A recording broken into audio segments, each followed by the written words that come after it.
Hey, what's up, everyone? It's Tim from Timbo Toys. I wanted to just do maybe a reflection type video on the month of October and specifically Figtober.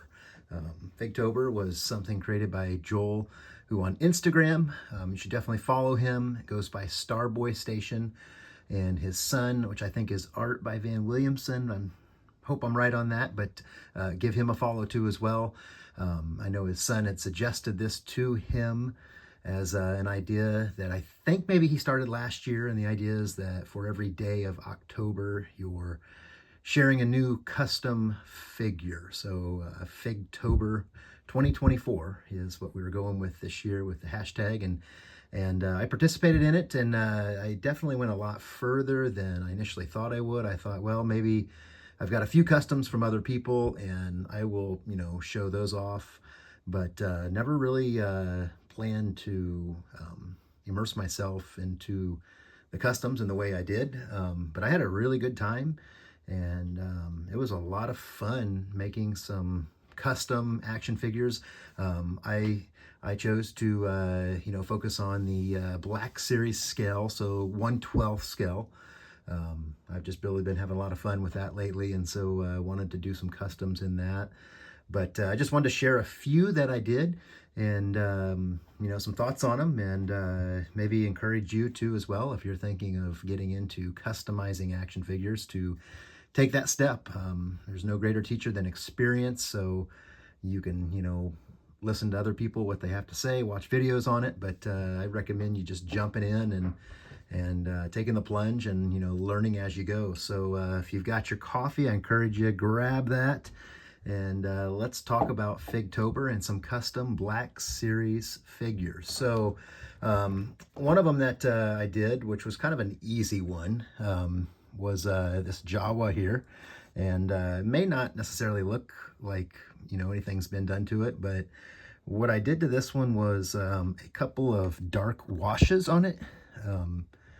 And just darkened the figure up, made it a lot more brown. I did a little bit of dry brushing too on the pouches there, but that was a fairly simple one, and so that's something that anybody can do. And I specifically used Army Painter wash, I think the light tone wash, and just like I said, did a couple of them. If I had I have the dark tone, but I was out, and if I had a new one, I probably could have just used the dark tone and maybe, have done one coat, and that would have been sufficient. But I had the light tone, and so I took a couple of coats on it, but just darkened the figure up, and I really like the results and the way that it turned out. So another simple one that I did, which really probably hard to tell even, it's just so subtle, but underneath the mask here, I used a brighter green, and even in the corner, I was looking at some photos of the Death Troopers, and they have that green in that right corner there. And I also did some dry brushing of silver here on the I don't know what it actually is, and then painted the gun too as well. Tried to look at what their guns actually looked like paint wise and some of the spots and stuff, and went that way. But I tried to copy that, I should say, and have two of those that I did, so was pretty happy with the way they turned out. And yeah, that was a fairly simple one, that anybody can do, and that's that one. So the other one that was also somewhat simple too was I took the Remnant Trooper, the Stormtrooper, and I just gave him a wash using that light tone again. I also added some different silver spots. I cut some scratches in his armor. Might be, kind of hard to tell, but just dirtying him up. And if you compare him to, one that's not been altered at all, you can really see the differences.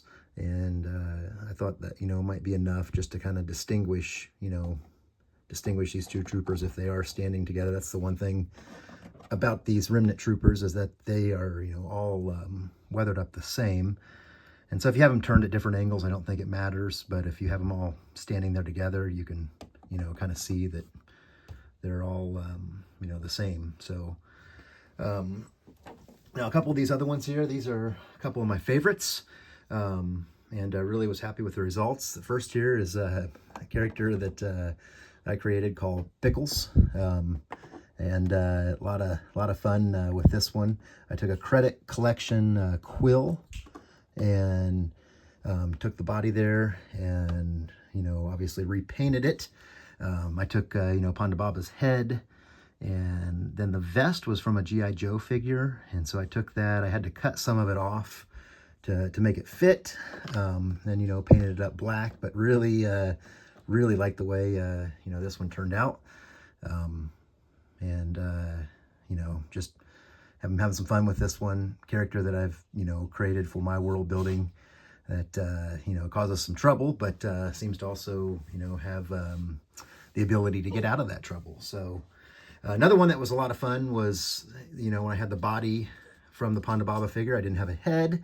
And so I had a Sleepwalker figure that someone had given me, and the head on that really looks like a Duro, and you can kind of see that here, but I was basically able to take that head. I had to cut off part of a back piece on it that made it kind of, stick out, but I put the hat that Quill has on there, and painted up the Ponda Baba, really just the jacket, kind of that white color. I gave him the backpack that Quill has. I did a dry brushing on that, so you can kind of see, some of the, and even the scarf too as well. But this character I called Bad Kane. Just kind of taking the, Cad Bane's name and switching around the letters there or whatever. But this was a lot of fun. It turned out well. I did have to paint the hands. I tried to match that up with the color, and the neck too as well. But that was a lot of fun making him, and he's a fun character. These aren't perfect by any means, but I sure had a lot of fun making them. The final one I want to show you is this one right here that I nickname RD499, and that name RD499 is for RIT die that cost me $4.99. This was my first successful attempt at RIT dyeing a figure. If you've never done that, you can get the synthetic, and you have to have the synthetic RIT dye. You boil the water, and then you let that water sit for a couple of minutes, pour in the RIT dye, stir it around, and then soak your figure in it. And this one, the legs really kind of came out to like a really solid red, so they look really good. The body was, a lot more of a kind of a pink color. But I was really excited with the results of that, and one of the things that I did, just move Pickles back here, and one of the things I did after the RIT dye, went back with some silver highlights, and you can kind of see some of the things that I tried to touch up, areas I tried to touch up with the highlights. There are even some washes that I kind of added in here just to kind of dirty up the droid a little bit, and silver up there. But he was a lot of fun to make, and I really enjoyed that one. But I've really enjoyed being a part of Figtober, and the invitation, it's pretty much open to anybody, and it was really just a fun time. I feel like I learned a lot, by doing some of these customs, and ready to do more. And, kind of becomes kind of addicting, and I have done a whole bunch more. I'll share some of those, in the weeks to come. You'll see some more of my customs. But, this was just a lot of fun. The other part of this that was fun was seeing the awesome customs that, other creators were making. Joel at Starboy Station made some really killer customs. Lord of Thane made some great customs. Outer Multiverse made some great customs. Sci-Fi Diorama Guy made some great customs. Grumpy Puppet made some great customs. Bjorn made some great customs. Making Hicks made some great customs. There was just a whole bunch of creators and people that were involved in Figtober that made it a lot of fun. And to me, it was kind of neat just seeing what other people were doing, and some of the kit bashing going on, the combining of different figures and parts, and just seeing how things turned out. And it also gives you a lot of ideas too of things to do, maybe color combinations to try out. But it was a lot of fun, and I was glad I did it. I wasn't able to do 31 customs, but I think I ended up doing maybe around 23 or 24 altogether. So, I really, really enjoyed that. And